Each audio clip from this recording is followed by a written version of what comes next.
Stronger. Imagine a world without choices. Stronger. Imagine you can't make your own decision. That wouldn't be a world for me. That wouldn't be a world for you. UIC. Tell them we're gonna be stronger. Together we can make it right. Our purpose is a better Jamaica for you and I. Gonna be stronger together. Time we all just unify. Our purpose is a better Jamaica for you and I. It is a natural right for every human being to be free. Free, so free. So the government is there to protect you and me. UIC objective is to liberate the citizens from colonial bondage, them regulation, them taxation. Rob Jamaica, we independent. Be stronger together we can make it right.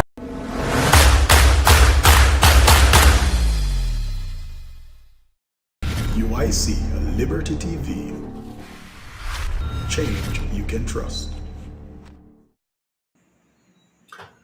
Hello, good evening, and welcome everyone to another edition of UIC Liberty TV. My name is Joseph Patterson, and tonight we have a very important discussion for you. The topic is, bus fare too high or too low?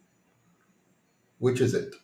We're going to hear from a few experts in the field, hopefully, men and maybe women who are out there commuting on a day-to-day basis.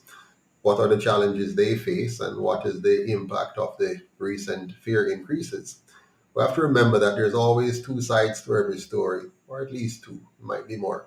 But one side is those people who are crying that the price is too high, and the other side is crying that the price may be too low. Tonight we're going to examine that, and we're going to look at public transportation policy as it affects the Jamaican people, and ask the question, are we really doing what we should be doing? Are we doing it the way we should be doing it? Are we having the impact that we should be having in terms of the quality of public transportation in Jamaica? Personally, I think you all know my opinion that Jamaica suffers from some serious problems at the governance level, which affects us in every other area. So tonight we're going to talk about that in detail somewhat. Good night. I see Barry Smith is on, and I'm sure others of you across the spectrum, wherever you are, good night, good morning, good afternoon, and where you are in the world. The news today told us that a few people were arrested because they overcharge public passengers based on the current rate of fare that the government has set. I want to talk about that too. I see in the background waiting, we have Mr. Micardo, who's going to join us. He's a taxi operator. I hear that Mr. Curious is going to join us as well, another taxi operator. I was trying to get Mr. Desmond Myrie on, but I know he's tied up with some stuff. And I have one of our dynamic UIC officers waiting in the wings. She's going to join us too. I know she's tired and just come home from work, but she's going to share with us her perspective on what is happening and what is challenging the commuting public in Jamaica. So let me just welcome them on stage now to kick things off. First of all, we normally go with beauty before muscles. So welcome, Dr. Coretta. How are you doing today? Thank you. Good night, Sir Founder, Sir Patterson. I'm good, thanks. Wonderful. Good to have Looking you forward on. to some sleep after a long day. Thanks for having me. Good night, Uniters. I can imagine some sleep, yes. So Dr. Coretta Brown Johnson is the MP candidate for West Rural St. Andrew, among other things. But tonight we're going to talk about public transportation. In the waiting room, let me see if I'm ready for me. Mr. Micardo, are you ready for me, sir? Yes, good night, UIC. Yes, Mr. McCarty is here. Good night, everyone. Good night. Welcome and good night to you as well. So, lady and gentlemen, the topic is the bus fare. Before I get into let me talk a little bit first before I bring you on. Listen to some thoughts I have on the subject matter. The first thought I have is who has the right and the responsibility for setting prices? You know, we all have to pay prices for things, whether it's transportation or housing or food or education. You know, there's a price, and somehow that price come into existence, and we have to pay it. But who's responsible for that? I want us to answer the question. Um, and then we also want to talk about what is the correct price for public transportation and how much passengers should a transport operator carry and at any one time and how often in order for him to get to the point where he can eat a food at the end of the week and paying bills and live a decent life. You know, we want to understand those kind of things. So before we get into the discussion, let me show you what the people are saying on the road. Okay, so hang tight and let's see what the people out there are actually saying. I'll bring it on for you now.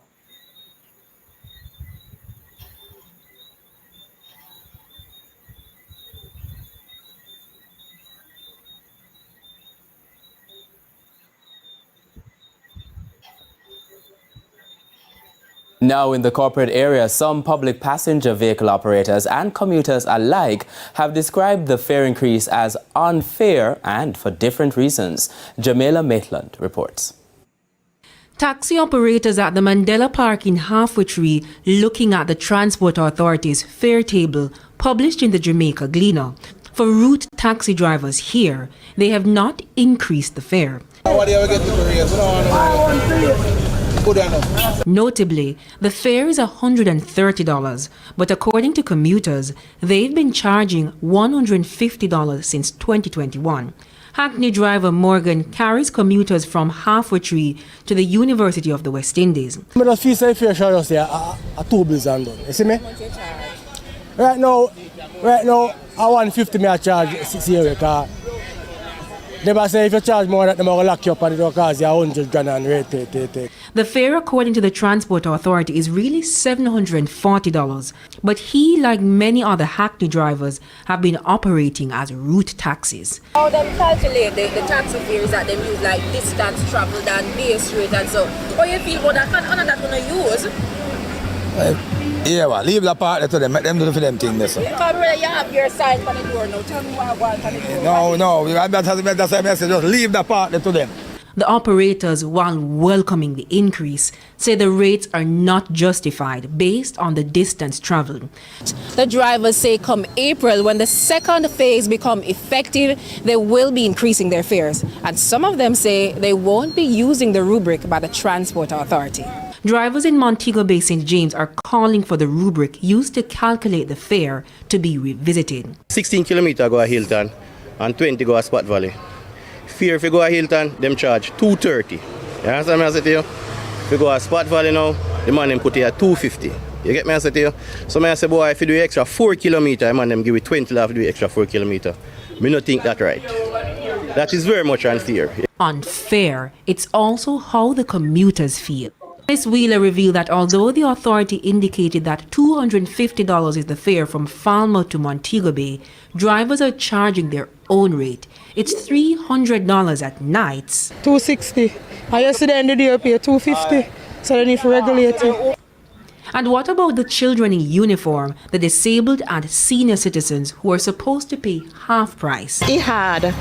It's tough and everybody can't find it.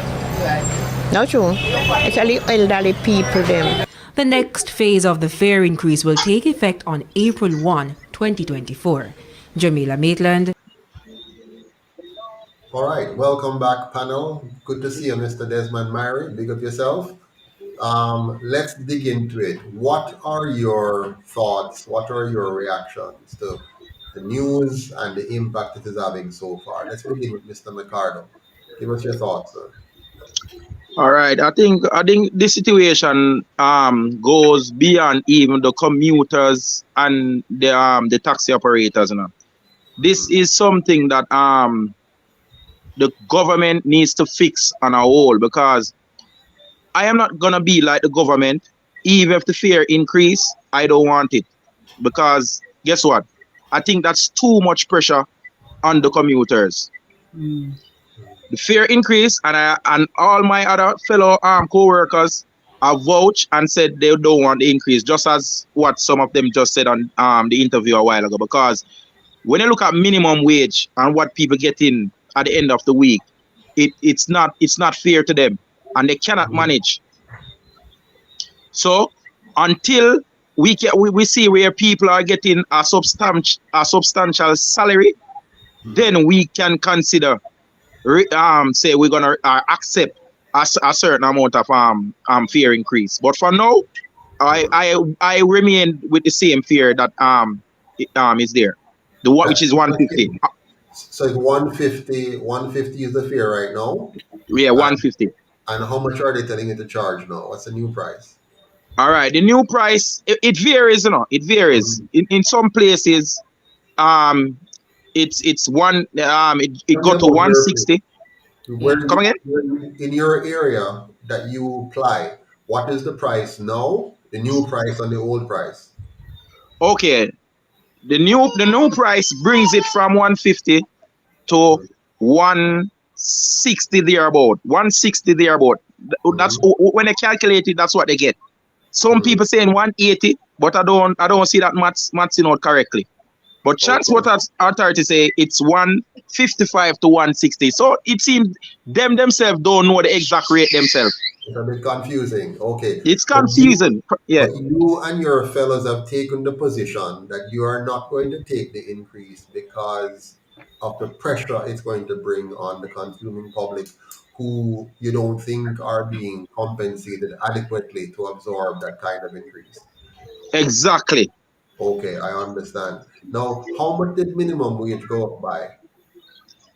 How many percent they say? It was at, I don't even remember, but I know it must be at it's supposed to be at 13,500 now, if I'm correct. Yeah. Yes, and it went up from, I think it was 9,000 before? Something like that, yeah. So they have 13,000, 9,000. You're looking at 40%. 40%. 44% you're about, depending if you're a security guard or not, but roughly 40%. So right. So if minimum, and this is me playing the devil's advocate now, if minimum wage went up 40%, and you're saying roughly 160 compared to 150, if that's the case, you're looking at a 6%, 7% increase in fare, but minimum wage went up 40%. Isn't that reasonable? If the fare going to go up 7%, 6.7%, and minimum wage went up 40%. No, it's not. It's not reasonable, you know, because from the get-go, minimum wage should never be at $9,000. Okay, good. So your point is the minimum wage was too far down for you to look at the 40% as being anything meaningful. Right. I follow you. Let me bring in Mr. Myrie now. Mr. Myrie, what are your thoughts on this fare increase and impact on the sector and on the commuting public?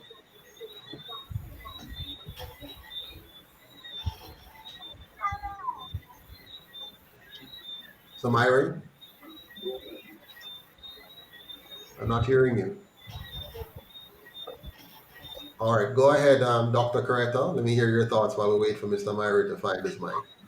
Well, listening to what Mr. McCarter is saying, it would be so great if we had government officials, the people who are the decision makers, taking that particular stance. You know, the thoughtfulness of, guess what? I know the people are under pressure. So guess what? I'm going to withhold. I'm not going to join that particular, process of applying an increase because I know the people are under pressure.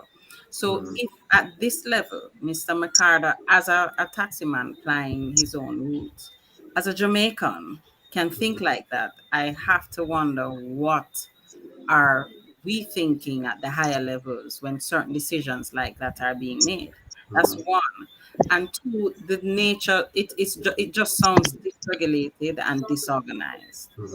So I would love to know what's the premise under which the gentlemen were arrested today, because you hear in the clip that you played, the fare is 130, but some increased it long ago to 150. I mean, that means everybody should be arrested by now. So if we are if we increased from, if we're supposed to be doing 160 and we're at 150 still, that's based on Mr. Micardo, what was the premise? So it's very dysregulated, and that's a concern. And then the thought to how this boils down and reaches the man on the street is almost, somebody said to me the day before yesterday, it's almost $1,000 for bread and numbers. So when you think about the minimum wage and then having to pay to get to where you need to go to work and back, I cannot imagine how that is pressuring our populace and pressuring us because we're feeling it. And the taxi men have to think about tires. They have to think about servicing their vehicles. They have to think about the condition of the roads. There are other things to think about. We'll soon come to that though. Yes. So I want to hear Mr. Myrie. Mr. Myrie, is your mic okay now? Yeah, yeah, hear me? Everyone hear me? Loud and clear. So what are your thoughts? What are your thoughts on the whole thing? I don't support the fare increase. I'm totally against the fare increase, right? Regardless, the gas go up and we have to buy parts and them. But if we have good roads and anyhow we did have better work here and we can work the 150 where it's at now, we can work all right and we can achieve and everybody can be good. So the fare increase is just all about the government. Now just the government who have to raise the fare right now. Taximan never was in support of fare increase. Right. I'm very surprised. I mean, I did not expect to hear this at all. I thought from what I heard from taximen before was that they were under pressure because when you factor in the cost of gas, the cost of licensing and registration and fitness, and the cost of repairs and maintenance. Can I cut into a minute, Mr. Patrick? Yes. The only pressure taximan under is from the system. Police and transport. Police and transport and examiner and the whole works. So the extortion. Once them have proper place the extortion side. Once them have proper place, everything, the whole of that include.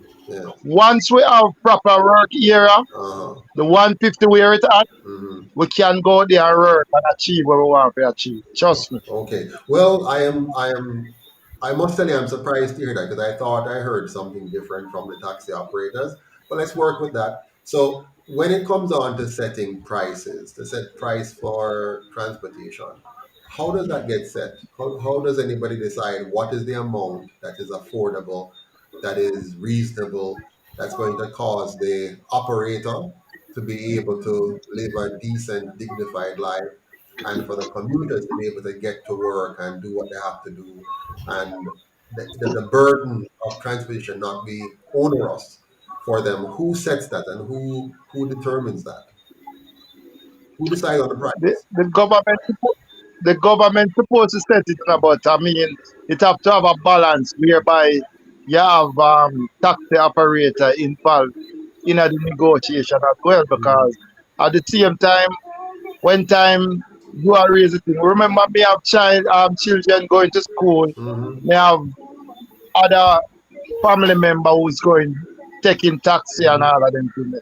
So you have to take all of them things into consideration. They can't just get up and just go some bloop and just raise up the fare. It's not going to affect people on the road. It's not going to affect them, man. And right now, I own enough time with a Patterson. When we used to out on the road for regular. Nurse! I tell them, nurse. $50 the nurse give me. And I 150 at the fare. Wow. And it's like, BS or she give it to me. But just take it, but never say nothing. Cause it's like she give it to me and she know the fearing about, you know, she don't really want to say she that she have. Yeah, she don't. She understand. She embarrassed. She don't want to say that to her. You know the thing. We're out there. Yeah. I mean, was like, you know. It's rough, you know, Mr. Pat. It's rough for the people, them, you know. Yeah, Well, you know, obviously. It's rough. Go, Yeah, man. Ricardo, go ahead. Ricardo. yeah, Mr. Patterson, to tell you the truth, you know, and I think this is a big setup from the government towards taxi operators, you know, because you know the fact that they give the private operators an increase and say that JUTC fare remain the same. This is a setup against against the taxi operators, like with the people, you know, to push So the stick up people in. to the bus, Stick you up know. in. Stick up in. So JUTC prices remain the same, Yes. but you said they gave them Wow. an increase. What's the increase? You mean in their pay? No, as in it was supposed to be an overall increase on fare, and JUTC put out a statement a day before, said they will not increase. Wow. So Okay. that was a clear setup for taxi operators. So hold on. The government is the one that sets the price. Okay? Right. The government is the one that operates JUTC. Daryl Vaz, transportation, yeah. Yeah. And the government gives an increase, and then the government says, but we're not going to take the increase. Right. With the JOTC, and that's a government transportation system. That's what I'm saying. The government sets the price. The government says there's an increase. Right. And the government says, but we are not going to increase, even though we have set an increase. And they set you up now because you now need to take the increase and pass it on to your customers. Right. So it clearly he's trying to put us in the same boat with him. He's trying to see if we are heartless or I don't know what his aim is, but it was a clear setup in my eyes. To tell you the truth. So there's been a long-standing feud between the government and taxi operators in general. There's been a very antagonistic environment for the last several years now. Several years. Especially the last 2 years. So is this a ploy to somehow vilify the sector, vilify the taxi operators more? What do they hope to achieve from this? Because they're the ones that's setting the price increase. All right. To me, they need more revenue with the buses, you know, because the buses are not reliable, you know. First of all, they are not reliable. There are not enough buses to fill the capacity of people traveling or commercing, right? So I think with the buses that they brought in the other day, how many buses they got brought? 50, I think. And I hear some news that they have like 100 more coming. So this is a clear setup for people to turn against the private operators to turn to the JUTC. Okay. So the government is playing games with the people, with your lives. A very evil game. Yeah. Them playing game. I have a question. Go ahead, Dr. Corretto.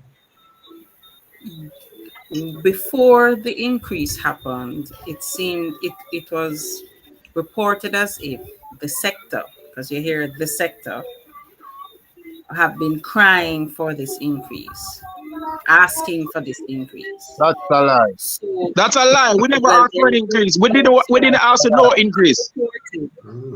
What is reported? That's what is reported. That's a lie. That's what them said. Right. They're asking for an increase. They need an increase. So, and then now the increase happens. So my actual question was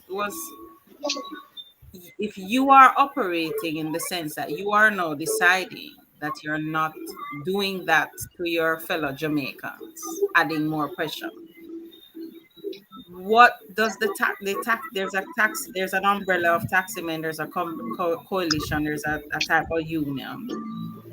They are speaking separately as well, because that message, based on the news today, spoke to the head of the association, saying, you know, they're going to support compliance. On the system, they're supporting system compliance. So what we're also understanding, based on what I'm hearing, is that there's a disjointed approach. You don't fall under that umbrella. There are multiple umbrellas. Them tend to bring politics in everything, and What them do, them put politics to the transportation sector and split it up, mess it up. You understand? So that really are going on right now because any well-thinking person in the taxi, in the transportation sector, any well-thinking Jamaican who are work right now, them not support a fare increase. We can tell you that. Any well-thinking person. Because as a person who can apply themselves and go out there and work, you just want to have the ground where you can work. And this is what the government has set up. Them now set it up, that's the man them can work. You don't have a place where you can park and pick up people. And you don't have a way where you can set down people and pick up people. Anytime you do that, you get a ticket. Anytime you set down somebody and the police come, ticket you get. If you pick up somebody, ticket again.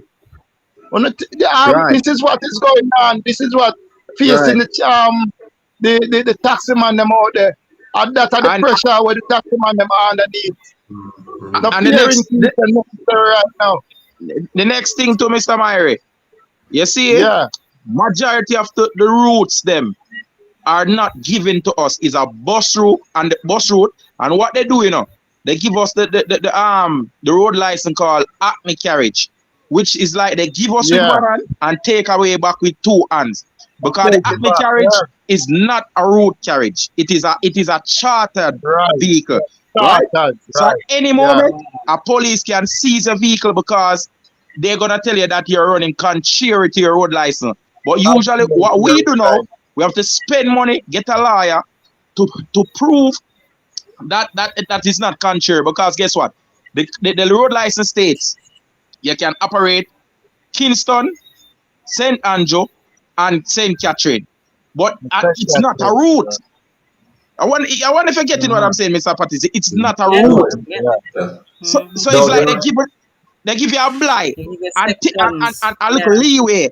So if you cross the line, they just take it way back. So what they do, they give you what is called discretion. The police has discretion.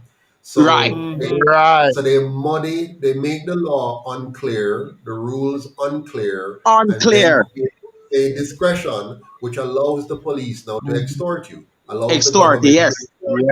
Because you can't operate clearly on what you should be doing. Now hold on a second. Are there different levels of taxes? What are the different levels? We have road taxes. You have road, you have contract, I have the Acme carriage. It's only two? I thought we have like 3 levels of taxes. Yeah, man, that's the 3. Route, contract. Right. Road, contract, and Acme carriage. And Acme carriage. So for the purpose of our listeners, let's go through them clearly. What is a road taxi? Road is when they give you that road. Road is like, say, Maxfield via Richmond Park, right? Papine don't have a road. All Papine, Price Right, Reddy's Road don't have a road. All of those are bus routes. So it's Acme carriage. So stick a pin. So the road taxes have specified routes, but some areas of the corporate area, there are no approved road taxes for those areas.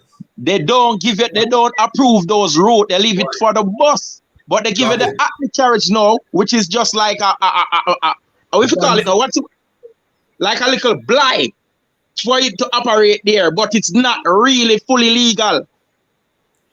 How can that be? I'm confused. It's not. Wow. Okay, tell me what the carriage license says. What is the permit? What does it say on it, roughly? It says chartered, right? So within the Kingston. So you must. We're not supposed to stop at any bus stop. So we're not supposed to be loading on any stand. Yes. So I understand now. So you have a charter license, which means somebody call you up and charter you to take them from to Devon House. Okay? And you must pick them up and carry this one passenger, if you will, and carry them to Devon House, right? Right. And okay. But the thing is that it doesn't have to be. This is the thing now. The Acme carriage, it doesn't have to be one person. Because what we use and beat them now We do we have a thing called group charter. That's what you use and beat them. That statement, group charter. Right. So what we do now, we have so, all right. Why they cannot win we at court, you know? The lawyer tell them that the road license states they can operate within the area. So when the judge say, so why pick up at a bus stop? I stop at the bus stop and ask them if they want a charter. Is that illegal? I follow you. But them still set you up. But it's still a setup. It's too much problem. Hold on. And the next thing the next thing again, Mr. Patterson. Based upon what them have said the charter, if all acne carriage supposed to the charter, the Jamaican population cannot afford it. Cannot afford it. If you're supposed to charter a person, car, I think something like $800 per charter. Don't remember, Jay? Yeah, but look what they did, Mr. Myrie. Remember, you know, they say base, the base rate on the door, you know, is at $270 now. The base rate. What does that mean? What is the base rate? That mean I think that's the minimum you should collect for a charter, $270. So we using the acne carriage as a route. That's the reason why we even collect the 150, because we're not supposed to be collecting 150, you know. We're supposed to collect from each person the 270, nothing lower than the 270. Right. So normally, and correct me if I'm wrong, normally what would happen, right? In a proper world, a good world, a person would charge a taxi and they know that the minimum they're going to pay is the 270 to start. That's the minimum, right? Yeah. And as the meter turns and you get to wherever you get to, right. Right. Now, what they've done with you, though, Mr. McCardo and Mr. Myrie, in your charter taxi, is that at the end of the day, them can play with you. So if you now decide to go to court, you have to decide the amount of time you're going to spend going to court. Lawyer. Yeah, the cost of lawyer fee. Hold on. The cost of the lawyer are one thing. The cost of the time, the amount of time you're going to spend. And if they seize your car too, you have to pay for it. The record fee.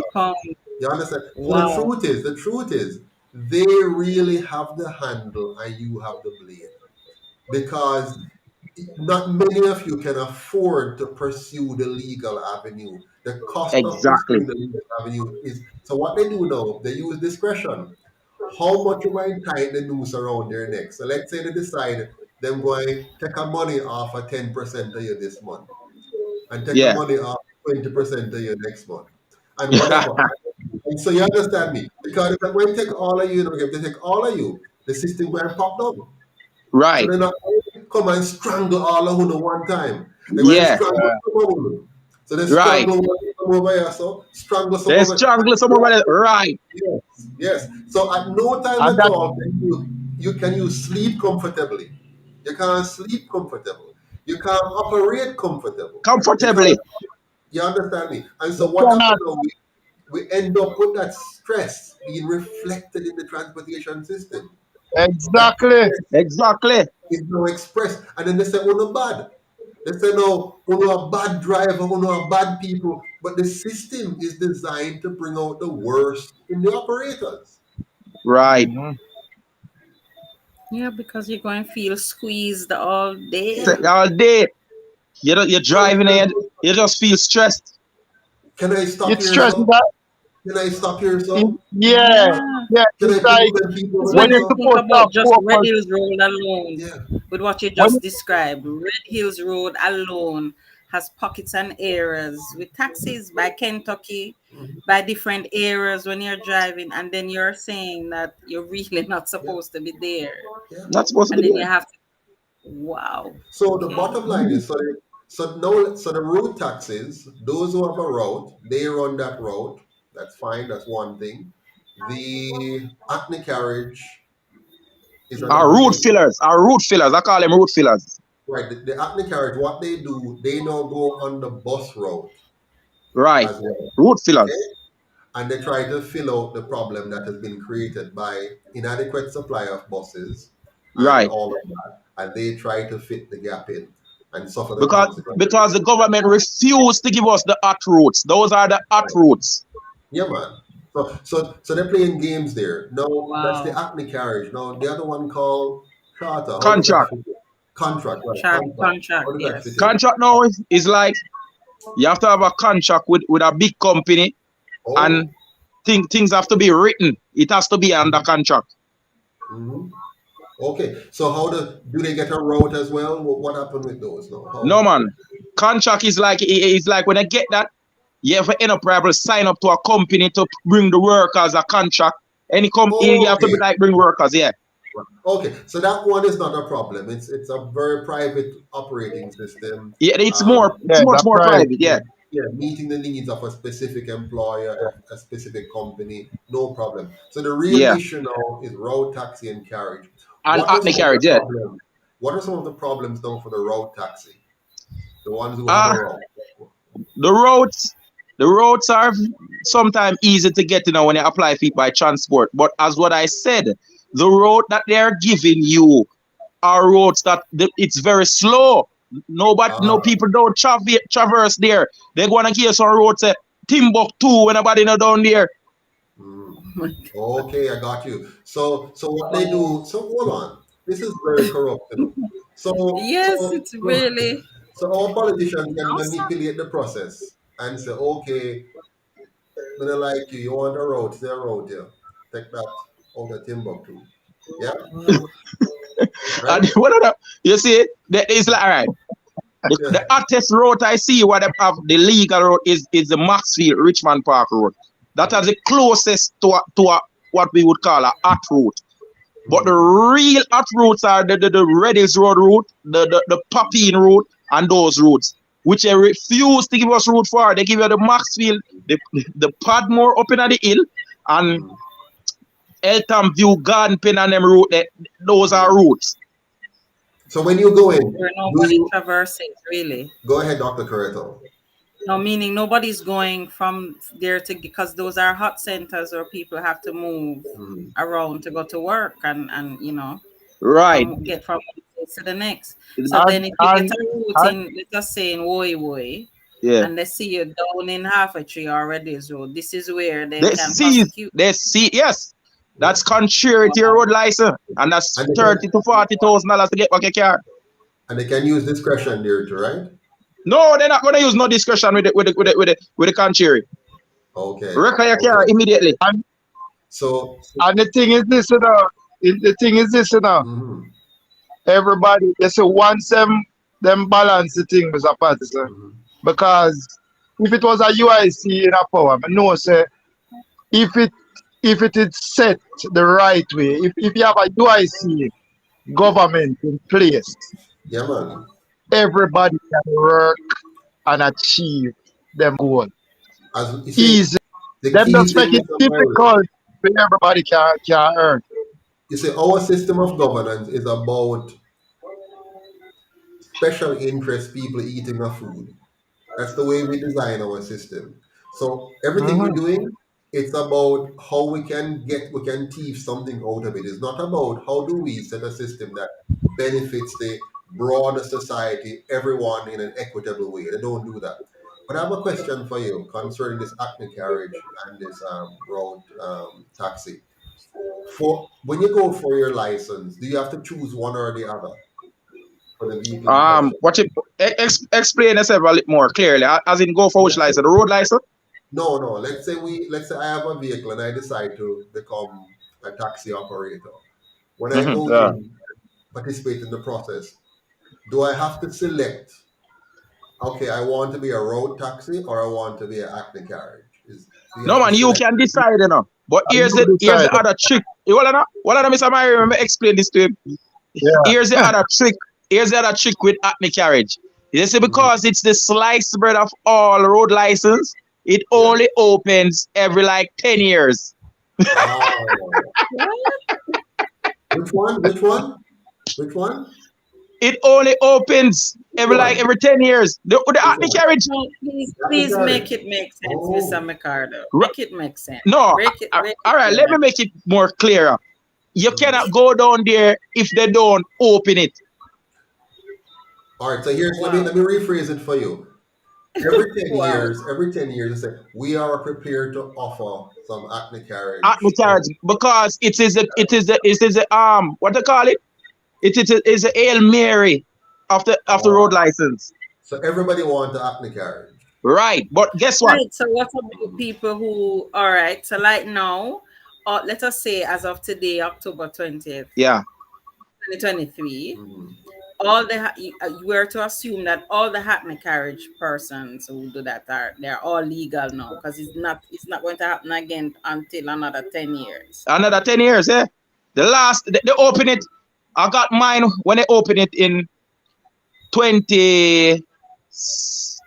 I don't want to tell any lie.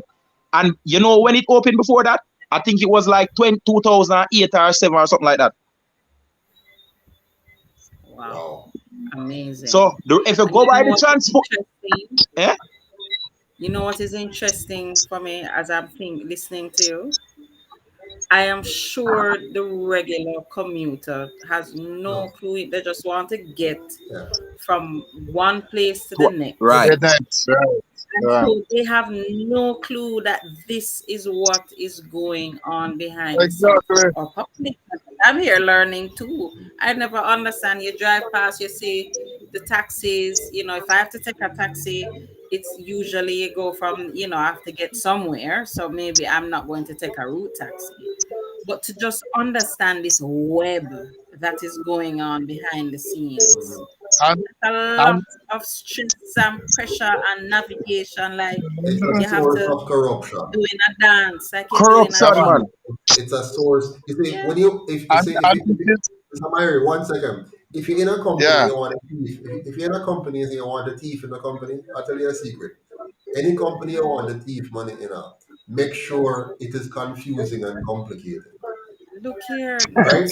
That's so you want a thief, it's not clear. It's not okay. Once you go, you register your taxi app. So PPV falls under.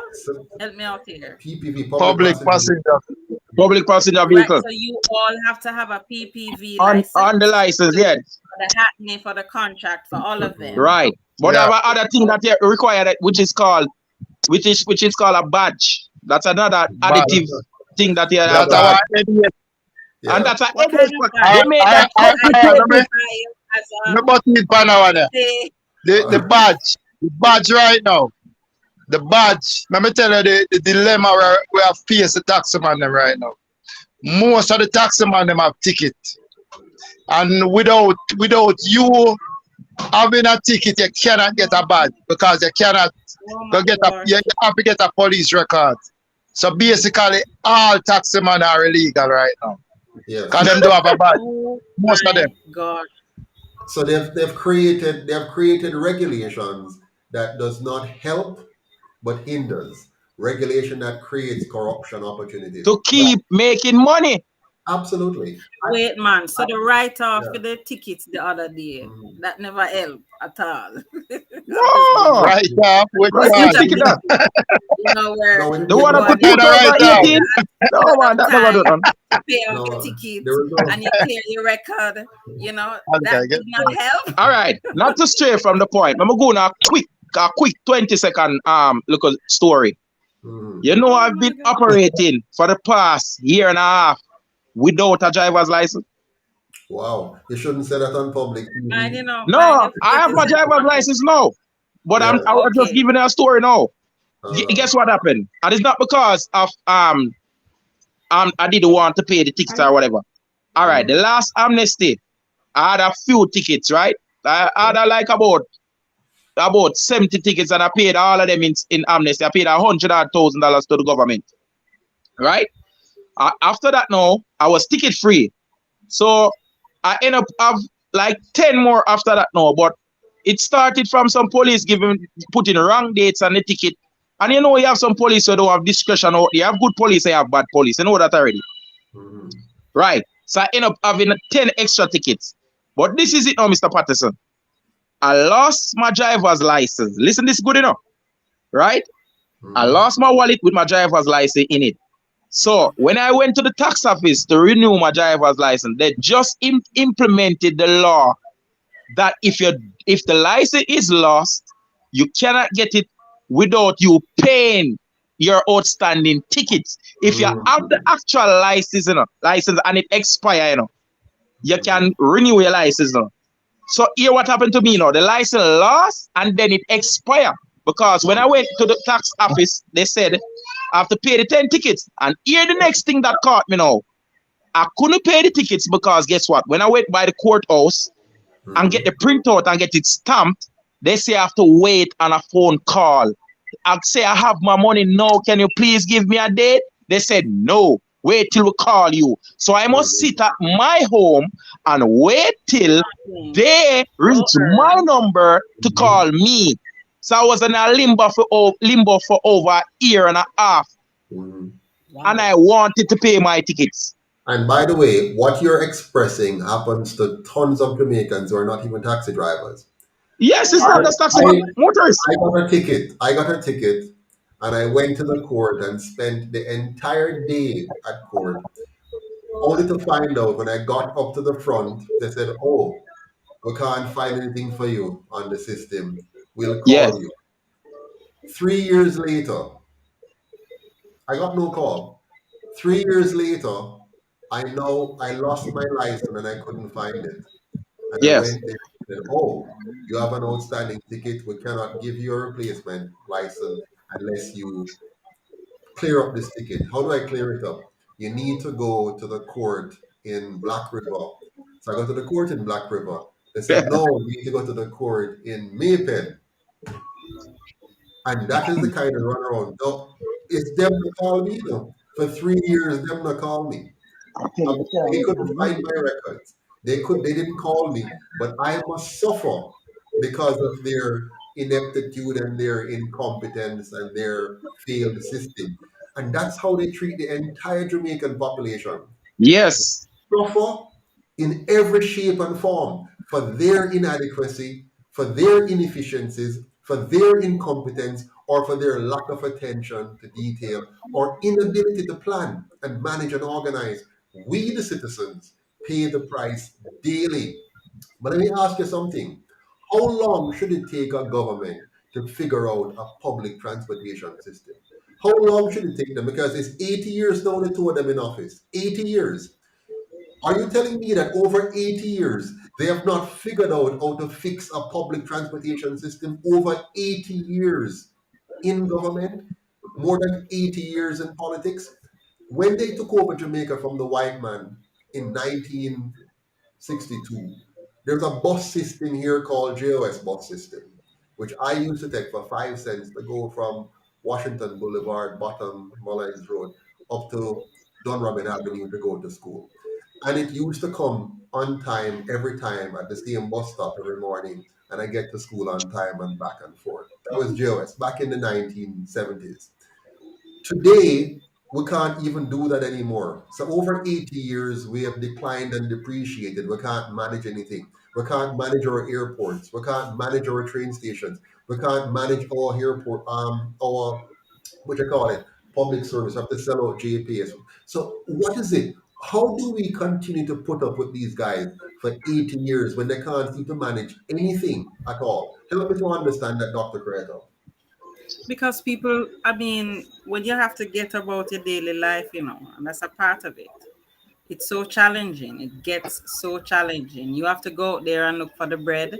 The same nurse has to go to work. The helper has to go to work. I have to go to work. So a lot of the times you don't have the time to get into the intricacies. This is what our legislators are for. This is why you're supposed to have a government that looks out for the processes, for the system, and fix it. That's why they are paid to be there. Yeah. So you as a citizen are looking about your life. You're paying your taxes because the taxes are collected, right? It's deducted. You guys have to pay for being on the road. Yes. You have to deal with the potholes and the different things that go on there. So if we have legislators who are thinking about it in a systematic way and say, how does the man on the road who have to go from Half-a-Tree to Papine, how do we fix that? Sit and think it through and understand okay, these are the dynamics. Talk to the people, talk to you behind the wheel, and come up with a process that serves in balance. It's not making But yet sense to still me. Like we gave my them head hurt for you and the people who really don't know what's going on behind the scenes. but they gave You know? themselves a 200-300% increase, which is just Yes. That's what I was gonna get to. How can we sit and watch a set of government, right? Give themselves 300% increase from the high salaries that they were getting already, right? But yet still, they're gonna raise minimum wage by 44% and use the word say, okay, raise it. We're the first to raise it by 44. It wasn't supposed to be $9,000 or $10,000 in the first place. Minimum wage shouldn't be under 20,000 Jamaicans a week in the first place. That's wickedness. I don't believe in a They're supposed to have a livable wage, that minimum livable wage. Just so you know this, Singapore doesn't have minimum wage. Yet still they make 10 times the amount the average Jamaican makes. Why is that? It's very simple. If you have a system of governance that ensure your country is safe, clean, and orderly, and where people are being taught to achieve their maximum capacity, you don't have to worry about setting a wage because the market itself will just rise. And that is what has happened in Singapore. Let me show you something. Can I find it on my screen here? I want you to see what is really going on because Singapore, they have what now? They are about 1/15 our size, but have twice our population. And somehow they're able to figure out how to build a transportation system that works, how to build an education system that works, how to build a healthcare system that works. Why is it we can't do it? Because of the government, the government body we have keep robbing the country money, putting in their personal pockets. So they just leave poor people stagnant and at the same level right through. Can I give you a story? Give me a minute. Before your story, hold on, Mr. Mary. Before your story, don't forget your story. Just think, if you what you described, the best pattern I have in my mind is like a cobweb. So if you think about every day you have to navigate this cobweb, there are no clear directives, you don't have clear direction, you have to be hopping through the holes and figuring it out. What do you think that does to somebody's brain, just navigating this process? It is going to cause you you're in a stressed state all the time. Absolutely. You're in fight or flight all the time. You're looking behind you. It's a lot. So just think about that. The person who has to navigate that system with you behind the wheel. So you don't have any space to be thinking about solutions in that type of mindset, You're always go. Okay, man, forget here, so man, for do this, man, for hustle, man, for. So your brain don't have no time to take a pause to look at it, really what you're dealing with, and come up with solutions. That's a part of the challenge too, and we're so used to that historically and generationally that this is now. I always go into it, pathology. It is in our system now, our genetics, our DNA is like that. It's going to take a little while to unravel all of that. And that is, go ahead, Mr. Patterson. I could go off. And Mr. Myrie had his story. Mr. Myrie, tell your story. Go ahead, Mr. Myrie. Yeah, I'm just saying, when it was in COVID time, that's the time when I went back out to run back taxi because I get hold up 2 times now. Godman hold me up 2 times by gunpoint. And I decided I never had a run back taxi, but based upon the whole COVID thing and all of them stuff, because as school children I carry over. And I get the acne and I went out from downtown to Arbitrary. And the first in my life me get so much ticket. Me get ticket. Bridget, no matter how me try if I get ticket, and then I like say me and them out and bad because you know some of the driver them out Drive and bad me not outside, drive yeah. them together, brother. No, me not in or out. So when people come in my car and the traffic there, them have to know so them are stay night because me not out and bad like the regular taxi them. Some of the taxi them. Me stay in a traffic and me do my thing. You understand? And me get ticket same way no matter how good of a driver you is. You can't escape. Cannot escape. I get ticket once you're a taxi driver. You cannot I can tell you that. Yeah. I have tickets till it took a way. I pay them doing about when me look on it, me have to pay license, insurance, fitness, road license, badge, police record, Maintenance. tracking device. I'm still have to pay the ticket them. Dollar value. Give us a dollar value, Mr. Mary. Because the police record is what? About, how much a police record cost? The police, me don't know if somebody can help me. I think me not remember how much. Between 4 or 1,000. How much a police record, you know? Let me. Me no want set up on it accurate. It's going to be a long list to add it up, but look at this. Tell me something. If a driver of a taxi followed the letter of the law fully, like followed the letter of the law completely, meaning he doesn't do anything at all that is contrary to the law, any at all, will that person be able to pay their rent and buy grocery and take care of their family? They follow the letter of the law completely, every single day. If you just do exactly what the law says every day, meaning there's no way you're never in breach. No, man, you're dead younger one. Of course, you went dead for hungry. You're not going to make it. You're not going to make any money.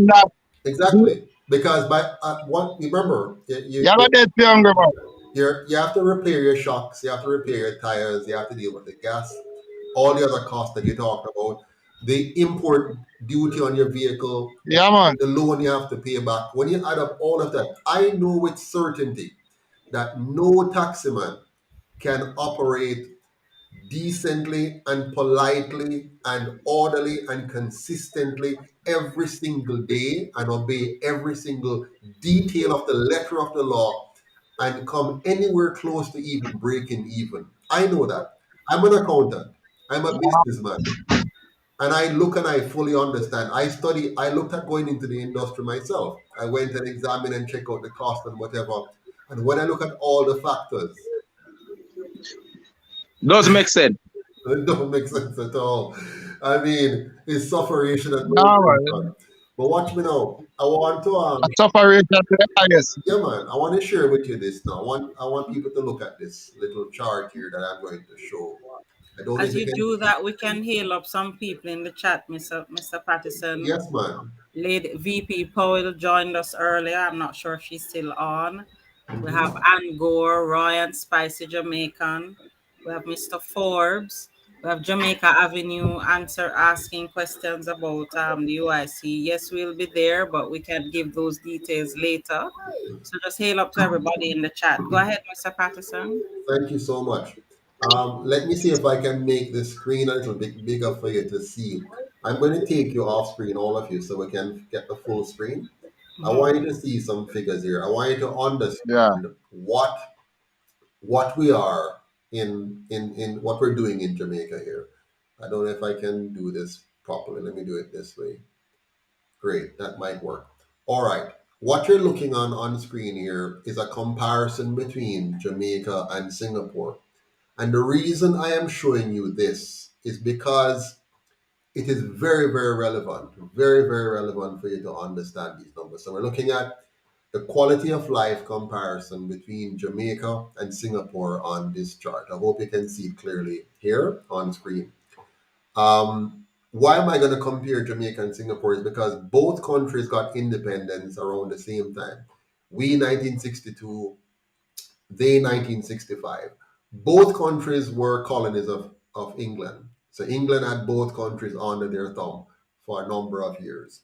And when Singapore became independent, they were worse off than Jamaica.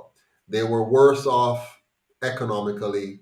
They were worse off from a crime perspective, worse off from a cohesive perspective because they have a number of racial groups fighting religious wars, fighting ethnic wars. They had a huge problems with communism and stuff like that, the communists fighting against others and so on.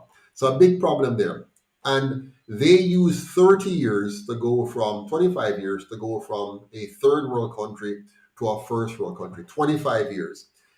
The Jamaican government had a big advantage over Singapore because prior to us getting independence in 1962, we had 18 years of self-governance before that under the same two parties, the very same two parties for 18 years before that. So it means that our government had a big leg up. Now let's look at the comparison of the two countries today after all of that advantage that we have. So look at it. If you lived in Singapore instead of Jamaica, you would be 85.7% less likely to be living with HIV/AIDS. You would live 10.6 years longer. Yeah. In Jamaica, the average life expectancy is 76 years, 74 for men, 78 for women as of 2022. In Singapore, the number is 86 years, 84 for men, 89 for women. If you lived in Singapore, you'd be 75.3% less likely to be obese, meaning you wouldn't have as many fat people that we have in Jamaica. No offense to anyone, of course. You would be 90% less likely to die during childbirth.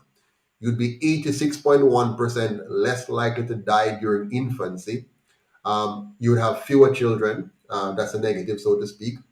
On the economic side, you would make 10.7, almost 11 times more money if you were born in Singapore versus Jamaica. You'd be 71% less likely to be unemployed in Singapore. You'd pay 12% lower tax if you're a citizen of Singapore. You'd be 67.3% more likely to have internet access. You would spend 53% less on education. You would spend 32% less on healthcare. Now, let me ask you a serious question. How is it that a country that is 1/15 our size, with none of our natural resources at all, none at all, we have 100 times more natural resources than them? How is it that they end up with the second best transportation system in the world, only behind Hong Kong, which has the best public transportation system? How is Yeah, it? Thought it through. yeah, Of yeah, course. yeah. But you see, Mr. Go ahead. Patterson, the Yes. answer is simple, It's very simple. Those who are running Singapore are the people that the government say that Singapore has is Yes. for the people and for the country. The government say that is not for the people, they're for themselves. Exactly. In fact, you hit the nail on the head. The problem we have in Jamaica is that our government is owned by a special interest group. It's not owned by we the people. It's Yeah, owned and operated by a special group of people. So, for example, when they make laws about transportation, they consult with those special group of people, not with you, Mr. Myrie, not with you, Mr. McCardle, not with the yeah. community public. They go and consult with a select few who say, here's how you must run the thing so that we will benefit at the expense of the people. That group I call the PSOJ Oligarchs. Every law in Jamaica, every single law in Jamaica is designed to protect their interests, to protect them from you, to oppress the small man, and to big And up the big they, man. they and build them and the government up. So it's basically the government and the PSOJ is a No, problem in this country. of course, now the government, by the way, the government is run by two clubs, right? There's two private clubs, right? We call them the two names. Now remember, these two clubs are the same clubs that brought guns in and created the ghettos and the garrisons. It's the same club that withhold the land from the people and create squatting in our country. It's the Yes. same club that borrowed money to build schools and build half as many schools at twice the price and cause our schools to be overcrowded, under-resourced, and understaffed, and create a whole generation of duns. Yes. You understand? To the point where we are now celebrating our dunceness. You understand?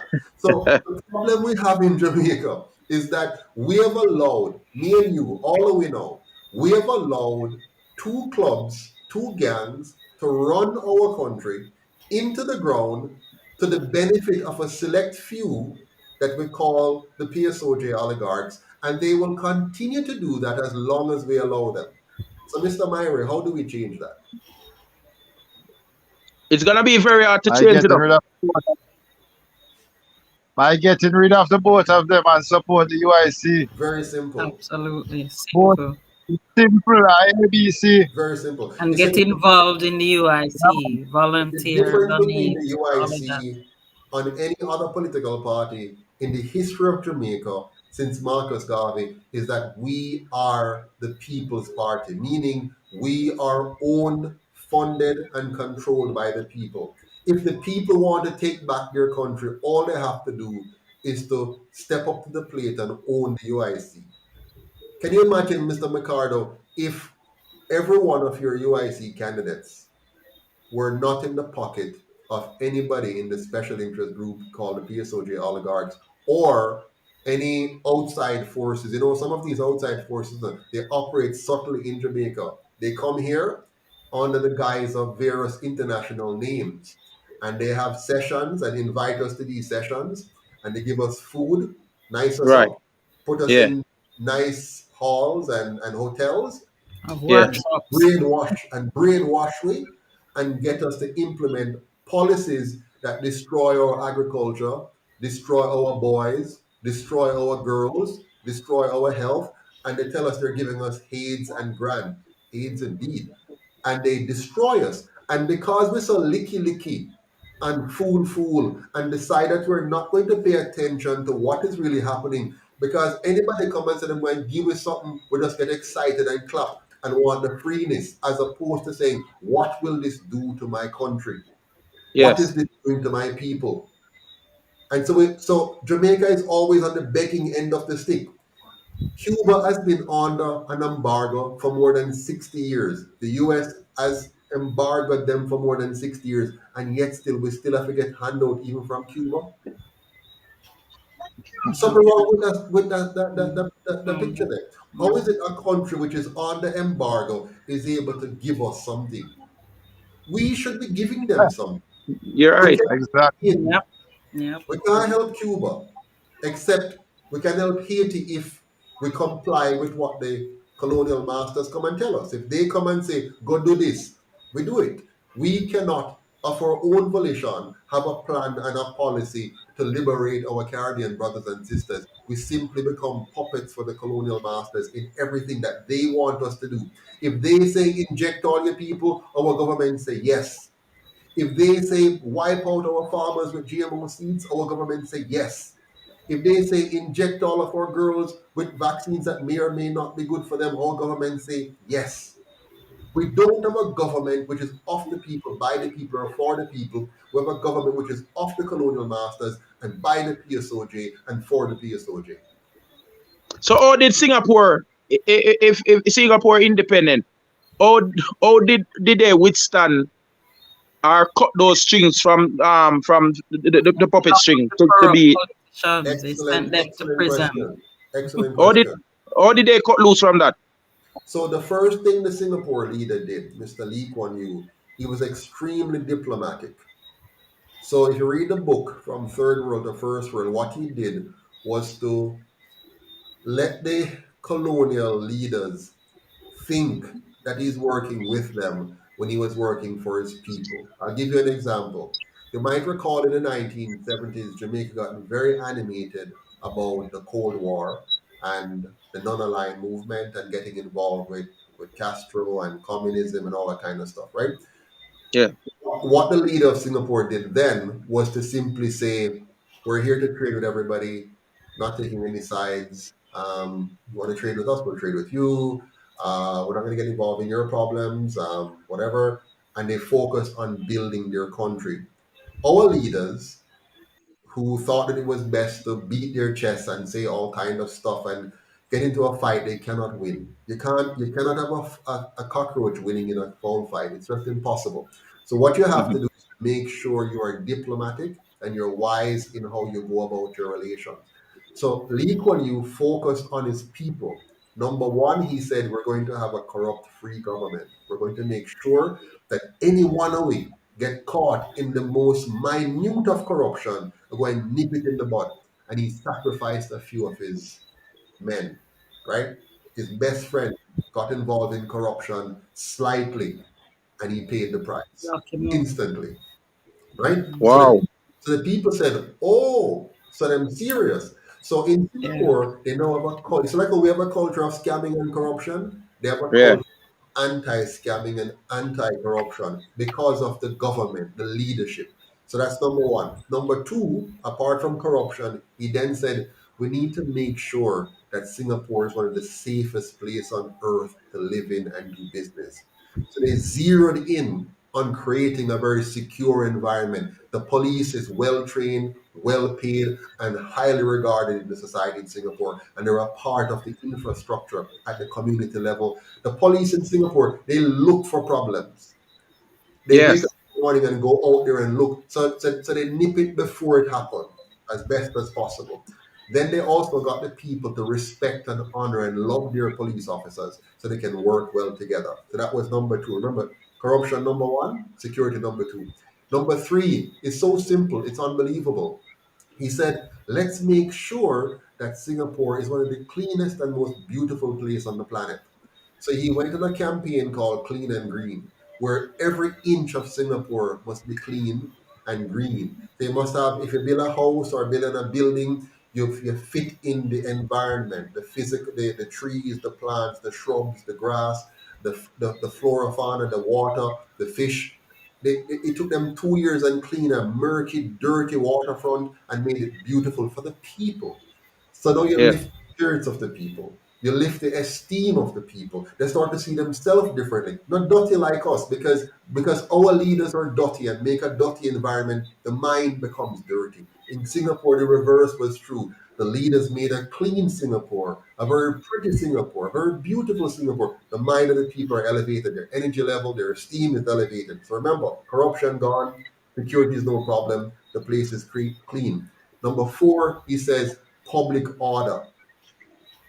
Not even chewing gum you can drop on the ground. If you do that, they'll tie you up and flog you in the public square. Say, no, you don't litter. You don't pee anywhere. We'll provide public washrooms for you to pee in. We provide garbage bins for you to drop your garbage in. We have street sweepers and cleaners out every morning to clean up the place and make it nice. And so you have a very orderly environment. And the fifth piece of the puzzle, and you're going to love this one, Dr. Coretta. This is the most important of all of them. All of them are important, but this fifth one was critical. Lee Kuan Yew insisted that their most important asset was their people. Their most important asset was their people, and so they're not going to spare anything to make sure that their children are highly, highly, highly, highly, highly educated. Educated. Yeah. Let me make it simple for you. In Singapore, our brightest math student, is their dumbest math student. You follow me? Oh my. Pick the brightest you can find among us. The brightest one in Jamaica is their dumbest math student. They ensure that their method of education, I'll show you how much they care. Their basic school, their primary school teachers have to have a master's degree in the area in which they're teaching the children at the primary school, basic school level. Because Lee Kuan Yew understood that if you fix the child from the early stages, the early development, and give them the cognitive, the reasoning skills that they need, the logic skills that they need, you're going to have a powerful race. And now you see that their GDP per capita, their GDP per capita is almost 90,000 US dollars per person. Ours is hovering around 8,000. Let me put this in contrast for you. In 1965, Jamaica's GDP per person was 550 US dollars in 1965. Singapore in 1965 also had a GDP per capita of $550 per person, meaning the production, the output of that nation per person was only 550 US, the same as ours in 1965. Fast forward to today, they're over 80 going to 90,000 per person, and we're still hovering around 5,000, 6,000, 7,000, 8,000 US dollars after so many years.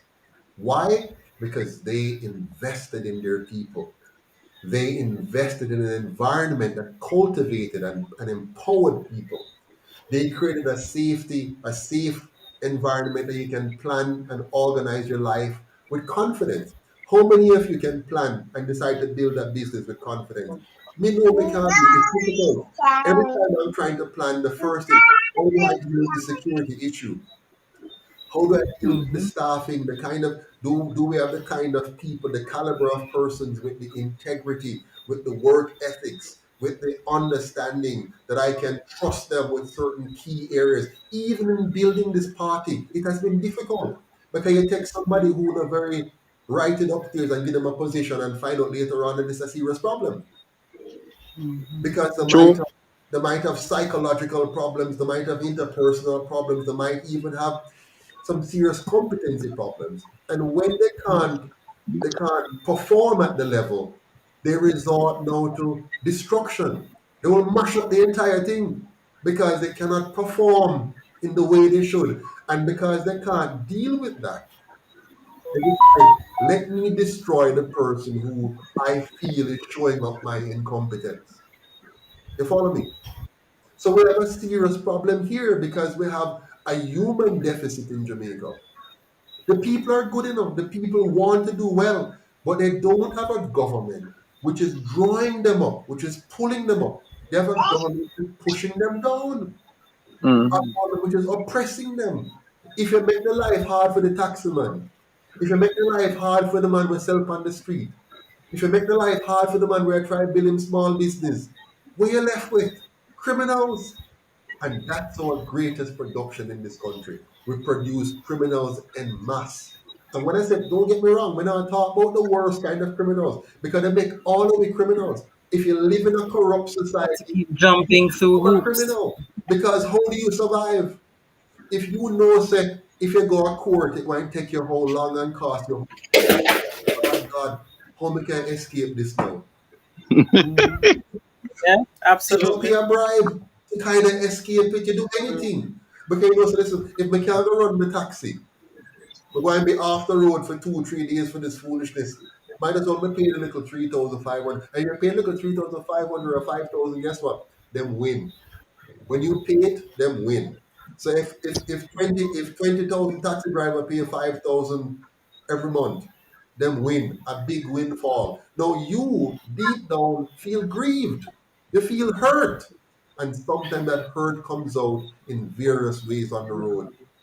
You understand me? The pressure, the load, the anxiety just takes over and it literally destroys the human being. This government, and I'm not talking about the party in power, this system of governance, this colonial system of governance, it is destroying our people from the inside out. It is deteriorating. Tentacles of slavery still in it. Pressing us down, it's oppressing us, and we have to rise up. We're going to rise up, you know. I am hoping we rise up the way the UIC is proposing, that we rise up orderly. We decided, listen, man, we're going to fund our own party, like the people did in the Netherlands. The Netherlands, the government messed with them, and the farmers just come in and form a party and just lick them out and run things. We can do the same thing. We can say, listen, let's come together. We're going to pool with little money. We don't have only for money, but we're going to pool the little money we have. We're going to pool with time. All of us are bright, but we can pool whatever we have. May have half a brain, you have three quarters, you have one full one, we pull it together, we end up with two. You understand me? And we use that collective power and we go to the polls and we elect ourselves, we the people now, and we say, listen, let's get back to basic. We want a corruption-free environment.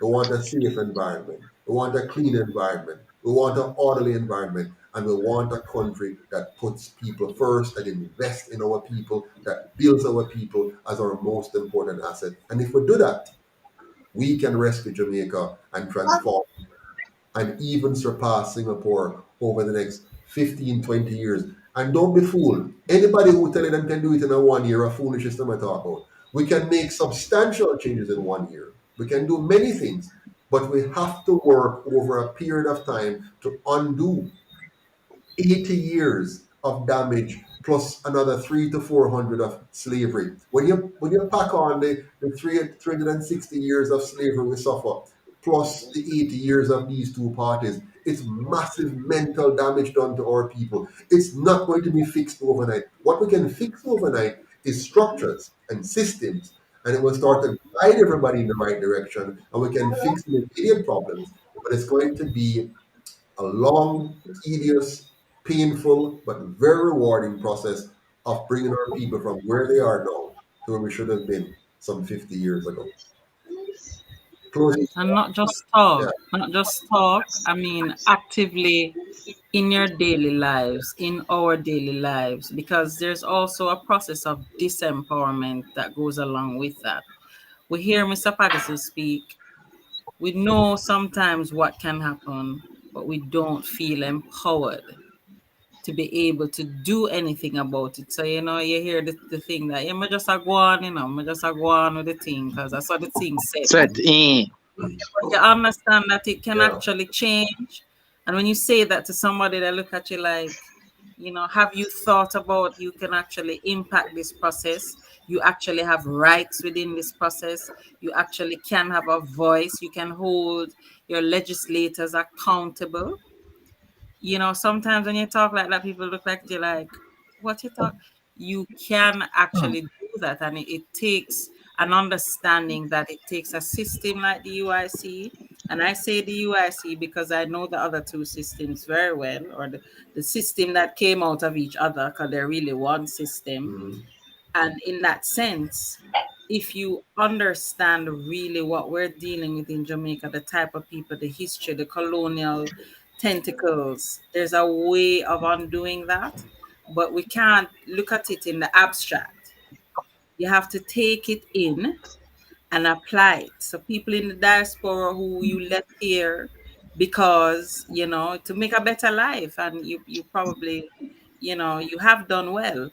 You look back now, how do I impact this system and create some change? You make some noise, yes, but you can actually build, give back, look at what's here, look at the UIC's process and say, you know what, if I support, if I really get involved, if I help, that can move a process of change forward, because one person can't do it. You know, Mr. Patterson has been carrying it for a long time. We need some help now to get the extra push over the hill. I hear Jamaica, somebody in the chat asking if we're going to be in the next election or a part of the next election. Yes, but we can't max it out. As Mr. Patterson has said, we have to take it in steps. However, you can get involved, you can get your voice heard, you can give off your time, energy, and self. And in the same way, you gentlemen are on the ground. I see Patricia putting up to say that we can get you some stickers.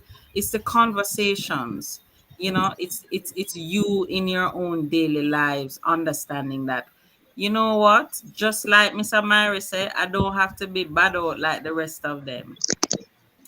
You're going to understand if you come in my taxi, I'm going to be in traffic. And so the passengers that come to you understand that you're not going to drive a particular way. And over time, that builds value. And so people know, so when they drive with Mr. Myrie, this is what I get. Same thing with Ricardo. If the nurse comes, she knows she will have some consideration. Not that every nurse must come give you $50. People must underpay. But it's something that should walk with you. And so that ripple effect is what we want, you know? You think about it, understand that you have the power to do it, you can do it, and it takes a collective so that we can build the crescendo, like music, and take it over the hill. So that's my admonition, because we know the system is really messed up. We understand that underground people are suffering, people having a hard time. And I always say that when you get into power and you go into the ministry's offices and they're carpeted and they're AC'd and they're driving in Prados, they forget that there are potholes on the ground. So their reality is completely separate from your reality, where you out there in the sweat and the heat and you're getting people to go into your taxi, to go and do what you need to do for your family. It is such as it takes some understanding and a commitment to connect with the man on the ground, to understand that, there's still pothole down there. Hold the NWC, the NWA accountable. Make sure that the roads are fixed so that people don't have to be dealing with these things. Yeah. So that's my that's my admonition. Thank you so We much, can. Dr. Crato. Ricardo, your closing thoughts? We have a few people fighting, but as I said, we need the ripple effect more general, because people just sit and stand by and watching other people fight and not helping. Because even me myself, I take up a lot of positions which I not even do. I just do it because of the love of my country, because I have a visa. I don't have to be here. I travel often. If you can recall, the last video I went viral with in Harlem, I went with $1,000. If probably you guys didn't know, that was me. I went in the store with $1,000 Jamaican dollars and pick up some chips in New York and said, how much for this? And the man said, no, this money cannot spend. I'm talking the new money, You didn't see that video? It went viral, No. Yes, right? No, man, it went viral on social media, man. And I was like, you sure? I said, everybody created excitement for this money in Jamaica, It's the new money. And the man said, no, that no good. Laugh after we. Oh my gosh. Right? And you still had people in the comment section saying, but you're done, because Japanese money can spend here, and they miss the main point. You spend so much money to provide us with a new note, which was not necessary to me. The money spent there could have spent in many other areas that we are lacking in. The purpose of the new note, Mr. McCarter, just so you know, it's a part of the inflationary effect. So when you print the new notes and put them into circulation, you dilute the existing notes and reduce the value of those notes. So it's a part of the foreign masters' plan that they just implemented, which is to increase the money supply to devalue the currency further. Bear in mind that Jamaica does not print its own money, so we have no control actually over the volume of money. So, for example, those who print our money, if they wanted to, let's say somebody, whoever it is, some person of importance, and they say, listen, we want you to have 20 million Jamaican dollars to spend, or 20 billion Jamaican dollars to spend through whatever system we want them. They can just print it and introduce that money through whichever funnel. One of that funnel was to introduce the new notes, and then it devalues your money. The entire purpose of the new notes was inflationary. That's all. That's it. That's it. The purpose of inflation is to give you a pay cut without giving you a pay cut. For example, the people who got the 40% increase in their minimum wage, in effect, by the time you factor in the devaluation and the inflation, they got no increase at all. That's why it feels like that when you still go and you're buying and nothing. Yeah. Your grocery bill, look at your grocery bill today versus 2 years ago versus 3 years ago. The 2 or 5%, whoever get on their paycheck, who get that, that the PSOJ and the Bank of Jamaica governor say, that's where you should get your 5 or your 10 or your 15%, whatever it works out to. It's all laughable. That's why the politicians got 200%. Okay? It's laughable because they know that the raise that they've given you, any company at all, whichever company it is, no matter what it is, the 5%, the 10% means nothing, because the devaluation, the so-called inflation, wipes out all of that and you're behind. So you might actually have gotten a raise, but you got a pay cut still. You got a raise, but you still got a pay cut. Without your employer Wow. saying, I'm cutting your wages. So the money supply is manipulated, interest rate is manipulated, exchange rate is manipulated in order to keep the majority working, but not getting anywhere. And if you don't Okay. if you don't, you see people who are in the investment world, right? Those of us who deal with investment every day, managing finances, we know we have to edge against inflation, we have to edge against devaluation, and we have to focus on monetary appreciation. So those of us in the finance world are always seeking out and finding new ways to achieve monetary appreciation, while 90% of the rest of the country is focused on working harder to make enough money. You'll never be able to work hard enough, except for a few persons like CEOs and so on. Most persons will never be able to work hard enough to achieve, because as you work hard, what's going to happen now? Your mortgage rate has gone up.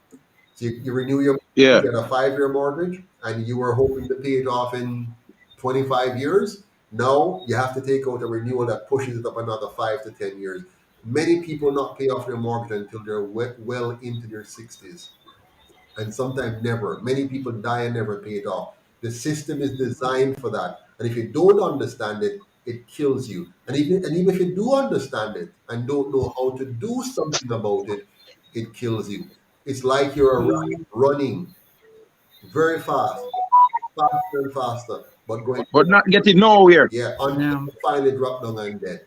Yeah, you end up in one of the convalescent homes or whatever. You go and you suffer and die a miserable death. That's the plan, and they will not want a UIC government, because if Jamaica ever has a UIC government, we eliminate the inflationary system that we have. No more. We eliminate the misguided education that lets us leave school without understanding economics and understanding money and understanding what's really happening. So they don't want that kind of Jamaica, but we can get it if we, the people, decide to get up and stand up and fight for it. We cannot get it if we're waiting on Joseph Patterson or Dr. Coretta or Winston Wright or Naika Williams or Charlotte Patterson or Jasmine Powell. If you're waiting for any one of those persons to do it, it won't happen. But when we join hands together, and that's why the UIC logo is a joining of hands in the Jamaica form. When we join hands together, it's hard for them to break away. They can try to break one away, but when we join hands together and say we are stronger together and rise up and form our numbers and say, listen now, we know someone have a whole heap of money, but when listen, we're more than them, you know. When 1,000 we put our money together, we can match the 2 or 3 of them with a whole heap of money. We don't need $300 million to win the next election. They're going to get 500 million from the PSOJ. They will get the 500 million to come and buy votes and so on. But if we, the people, decide that we're going to put our time and talent in, that's bigger than money. Wade Noble in the chat says he's waiting on the blue carpet. Just imagine if half of the taxi driver them say, a UIC we are going to support, and they start to play in them taxi, the UIC them people to hear. If the bar owner them say, a UIC, and we going to have all of the bar them talk about UIC. The church member them say, we're tired of this now. Our pastors and others have sold us out. We're done with this. We want real. And the churches now get involved. And if the teachers now talk to the people, the poor, and get exactly. And if the poor and suffer, no, I don't want to cut him, Mr. Patterson, but the poor and suffering is much more than the few rich that they have, you know. So if all of us that are under pressure come together, we can overthrow them easily. We can win without having the millions that they're going to have. We could find 63 of us, 63 quality men and women. Now, we don't want some people who don't have the reasoning ability, and when they get elected and going now, they can be twisted up by the foreign master or by the PSOJ and sell us out. We don't want them kind of people there. We want 63 solid men and women. You know, if you have the degree, you know, if you be the brightest guy in terms of knowing rocket science, but you must be somebody of integrity. You must be somebody who Right. can reason with sense from cause to effect. And if we find 63 such person, Dr. Coretta is one of them. Mr. Winston Wright is one of them. Mr. Chase Neal. Chase Neal are one of them. And if we find 63 such, and we the people that are them we are back, no money can stop we now. No money can stop we. And if our diaspora friends over there just sacrifice a bagel money each week, a bagel and a cup of coffee, and make up and put $25 and say, may I put this aside and send to the UIC so they can go door to door. They can buy food for the volunteers. They can pay for data. They can pay for printing materials. And if we, Yasa Ayad, decides, say, we're going to put your $250 a week, a party money, and put that aside and say, every month UIC, just like you did, Mr. Myrie. One time alone, I won't tell them how much you give. Mr. Myrie, put aside the money and say, this is my contribution to make this work. If all of we do that, all of we, you would know how much you would not imagine how much of my money I have already put into the UIC. And Dr. Coretta, you know how much a plane should drive with your car up and down, the pothole them, the gas that she have to pay, the wheel she have to change, the shocks where she have to fix. We are donating our time and talent, and it's time for the rest of Jamaica to get up and stand up and say, listen, man, done about this tribal business, green and orange. Foolishness that. You're wasting your time and you're wasting your country and denying your children a better future. Let us now own, fund, and vote for we own party, which is of the people, by the people, and for the people. And if we do that, we now control the agenda. Because remember, if your politicians are owned by you instead of being owned by the PSOJ oligarchs, they must work for you. And the moment they flip, you're going to find out. Because the moment they stop working for you, it means they flip. Mm-hmm. You understand me? Just like even now in the UIC, you'll have people in the UIC, and then they flip because somebody start to pay them something. And you can tell quickly. You can see when the change happen and say, something going on there. So you understand me? So we the people can rise up, Mr. Myrie, Mr. Ricardo, Dr. Coretta. We can rise up with the little what we have, abroad and a yard. And we have 4 million Jamaicans abroad. If just 1,000 of them decide to send $25 and 1,000 of we decide to give $1,000 every month, it's game over. It's done. We can elect even 15, 20, 25, 30, and all it takes to have the balance of power in the House is one candidate winning. Because you know what happened? In the next election, you might have 29 win from one side or 30 win from one side and 30 on the other side, and you have 3 in the middle somewhere. So the UIC can win 1 seat, 2 seat, or 3 seat and still have a major influence on the outcome. So let us understand the power we have. And the power is not just to go and vote. The power is to make a decision to support beforehand. Mr. Myrie, you have the last word, sir. Yeah, man. My thing is a little bit short. But the thing is this with we as Jamaican, we don't love to embrace newness. We have this thing where we say stick to the evil way, You How know, can I stick to the evil? they are it both Yeah, slave them. how can I stick to the evil when I know? And it Evil is something we want to do away. Exactly. You understand?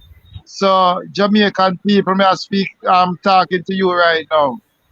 Change from the habit there and just embrace newness. Try something new and see the result. Get away with this thing where you talk about stick to evil where you know. We cannot support that. My thing that's about. Thank you very much, Mr. Myrie. Thank you very much, Mr. Ricardo. Thank you very much, Dr. Coretta. It's a pleasure having you on tonight. I hope all of you watching and listening found this useful, and we look forward to meeting with you again soon. And let's all remember, we're fighting for one Jamaica because we are stronger together. One Absolutely. Jamaica, One Jamaica, stronger together. One Jamaica, stronger together. Take care. Good night, everyone. Till next Good time. night, Uniters. Have a good night. Take care. Good night. Good night. All right. Respect.